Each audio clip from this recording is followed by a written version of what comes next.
This week I went on a scavenger hunt for the Universal Solvent spiritually. Here are some hints. Cartoon of the king lion speaking to the queen lion. If there were such a thing as reincarnation, I would prefer to come back as myself, of course.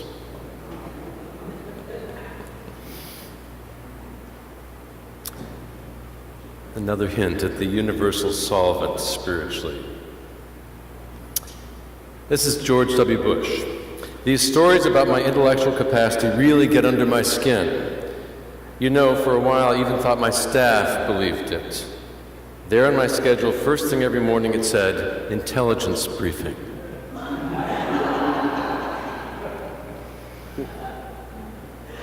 Perhaps on a more serious note, rules of a scientist's life. See failure as a beginning, not an end. Never stop learning. Assume nothing. Question everything. Teach others what you know. Analyze objectively. Practice humility. Respect constructive criticism. Give credit where it's due. Take initiative. Ask the tough questions early. Love what you do or leave.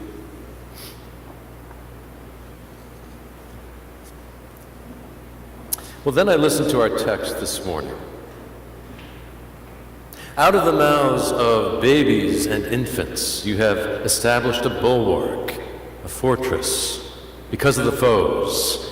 And when I look at your heavens, the work of your fingers, the moon and the stars that you have established, what are human beings that you are mindful of them, mortals that you care for them? What is the universal solvent spiritually? I'm going to call it humility. But I say that with a bit of care and some careful definition. For there are a variety of forms of so-called humility that are false and even destructive. And there are other forms that are counterintuitive and curiously life-giving. I want to move our thinking toward engaging this powerful and important spiritual reality, this universal solvent.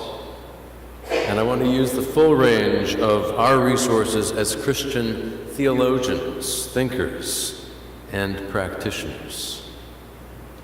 So first of all, three false visions of humility. First false vision of humility. Humility is a groveling obsession, a worm theology.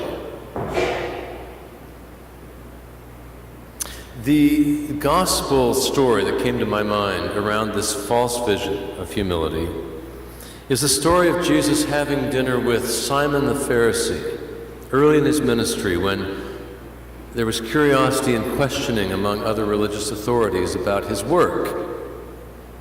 Jesus reclined at his elbow, as they all did, with his feet behind him, and then discovered that someone was weeping and washing his feet and drying his feet with her hair, using her life savings of ointment and perfume to honor him. One could say that she was right in the midst of a worm theology, but Jesus wouldn't have that. There was questioning around that circle, and Jesus turned to her and honored her, and then spoke to Simon and said, Simon, here is the one person in this room who knows how to give respect. I honor her in the way in which she is being lifted up through forgiveness to healing. So Jesus puts the lie to this first false view of humility that says, I must take myself down to be humble. Instead, he says, no, we must place ourselves in a bigger, more constructive environment. A second false vision of humility is that it's the gift that no one would want to receive, that it's dreary and bland, a kind of cold gray oatmeal virtue.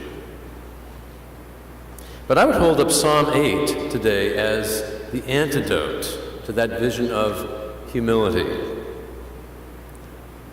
The wonder of creation. One could say that Psalm 8 is built out of Genesis 1, which is a bit of theology within the Hebrew canon. But what Psalm 8 does is to get out under the night sky and to look up and to sense something tingling, shivery, exciting, a sense of the wonder of God in the world, God's creative work in the world. And so when we sense our smallness, whether it's in humor like a president who can laugh at himself, or whether it's out in the world, sensing the beauty and the power of the world, we are getting away from this false vision of humility that says it's cold and dreary. No, it's exciting. It brings our spirits alive. Well, the third false vision of humility is that it's obsequious. It doesn't put itself forward. It's a mousy reality. And I like Nadia Bolz-Weber. She's a Lutheran pastor. She's begun a church in Denver for all the misfits of society, a place she came from herself as she would tell her story. And she says this, and I'm just paraphrasing her words, but she says, "I get very impatient with the sort of soft and sweet pastoral style." She says, "I'm a bit cranky. I don't put up with you-know-what." And she'd probably use that word. She said, "I want something more." And she reminds me of Jesus taking those cords and making a whip and going through the Gentile court of the temple and driving out the falseness and the lack of generosity for the Gentiles. So 3 false views of humility: that it's a bit on the weak side, that it's a bit dreary, and that it's very negative. Let's balance that with 3 interesting words for humility. And the first of these is that humility is piercing. The great prophet Isaiah, early in his career, tells the story of his great vision, Isaiah chapter 6, where he was worshiping as he always had done. He was a court figure, a highly educated man. And suddenly it seemed to him that the walls of that sanctuary had dissolved. And rather than revealing the night sky, Isaiah saw the greatness of God, majestic, holy, captivating, awe-inspiring. And he was pierced by that sight. He said, "Woe, woe is me." He said, "I'm a sinful man dwelling among a people of unclean lips." Now this strikes me because we are in a culture of judgment and blame. And yet the reason I think Isaiah was pierced is that he identified with everyone. He saw all together and he placed himself there. And he said more than that. He said, I've seen God, and God is reorienting my values. And out of that, as he describes his story, he said he was given the gift of peace, that a cherubim, a great angel, came with a glowing coal, touched his lips, and said, "You have something to say."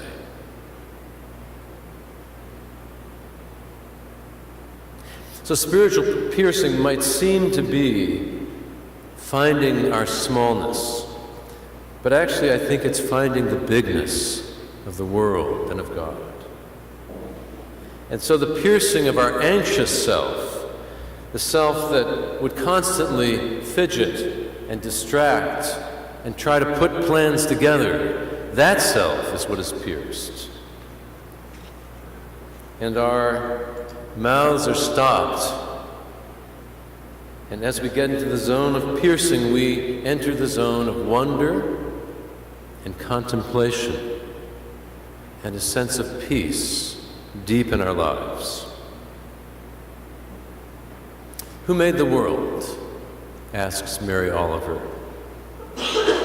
Who made the swan and the black bear? Who made the grasshopper? This grasshopper, I mean, the one who has flung herself out of the grass, the one who's eating sugar out of my hand, who is moving her jaws back and forth instead of up and down, who's gazing around with her enormous and complicated eyes. Now she lifts her pale forearms and thoroughly washes her face. Now she snaps her wings open and floats away. I don't know exactly what prayer is. I do know how to pay attention, she says, how to fall down into the grass, how to kneel down in the grass, how to be idle and blessed, how to stroll through the fields, which is what I have been doing all day. Tell me, what else should I have done? Doesn't everything die at last and too soon? Tell me, what is it you plan to do with your one wild and precious life?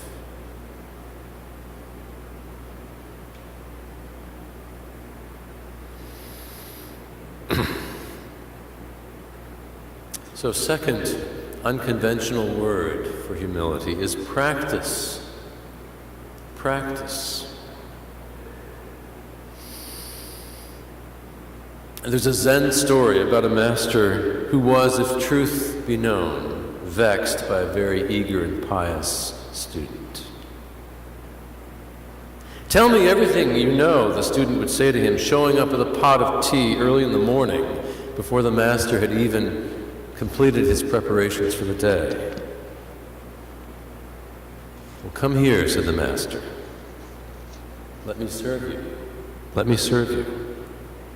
And so the eager student put out his cup, and the master poured and poured and poured the hot tea until the cup filled and brimmed and spilled over, and the student cried out in pain and quickly put the cup down.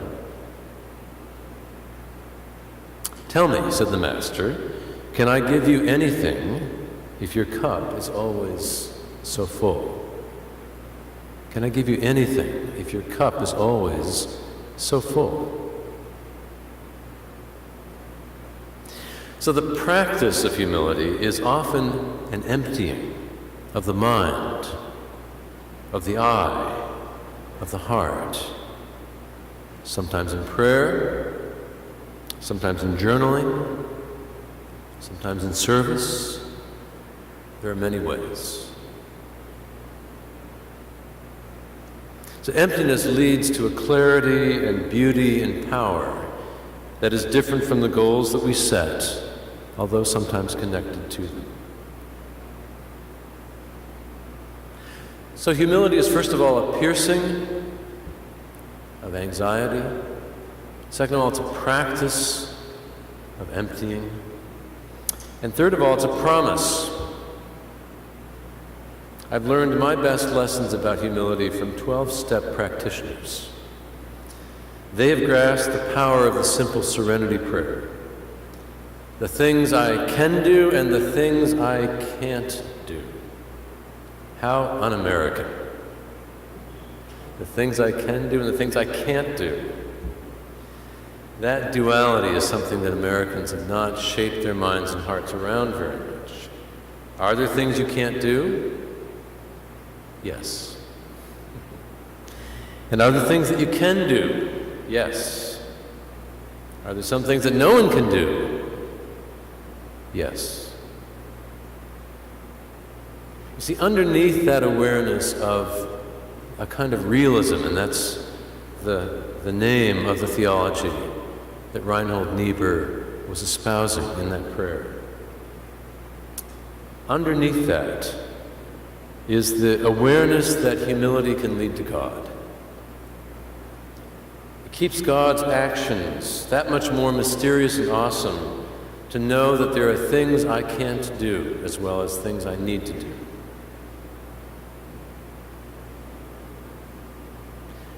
Nothing that is worth doing can be achieved in our lifetime, therefore we must be saved by hope, he says. Nothing which is true or beautiful or good makes complete sense in any immediate context of history. Therefore we must be saved by faith. And nothing we do, however virtuous, can be accomplished alone. Therefore we must be saved by love. And no virtuous act is quite as virtuous from the standpoint of our friend or foe as it is from our own standpoint. Therefore we must be saved by the final form of love, which is forgiveness. Those are his beautiful words from his book, The Irony of American History. Now, Reinhold Niebuhr is an intellectual hero to our former president, and now I discovered to James Comey, the former FBI director. And I couldn't help thinking of that at a particular moment in his recent testimony before the Senate. The question was, why didn't you stop and say, Mr. President, this is wrong. I cannot discuss this with you. And I was struck by the tone of Comey's answer. It's a great question. Maybe if I were stronger, I would have. He goes on and says a few things. He says, again, maybe other people would be stronger in that circumstance. But that's how I did it myself. I hope I'll never have another opportunity. Maybe if I did it again, I'd do it better. Isn't that beautiful? I love that spirit, that sense of here I am, and it wasn't perfect, and that's okay. So, the practice of humility, practice of prayer, reflection, openness, and service is often preceded by a piercing of our lives with the bigness of God. But it leads us to promise, to the sense that even though we can't see every solution, we can be held by God's love. It's what powers the 12-step movement, is that awareness that I can't touch it, but it's real. So I'd like to invite you to two practices or two applications of this sermon. First of all, tell more jokes. Oscar Wilde was known to have quipped, America is the only country that went from barbarism to decadence without civilization in between. What an English perspective. But humor, it must be one of the most subversive practices of humility. But second, embrace confession. We all know confession from certain religious traditions, but confession, and again I'm thinking of the 12-step movement in particular, is a confession of our humanity, our incompleteness, not our badness or our complete goodness, but where we are in this moment. There's a scriptural text that I think applies to this. Confess your sins to one another and you will be healed. So when we are honest with ourselves, we can be authentic with others. When we see the good and the bad in ourselves, we don't have to overshare, but we can speak as if there was nothing to hide. And we can speak from our own limited perspective.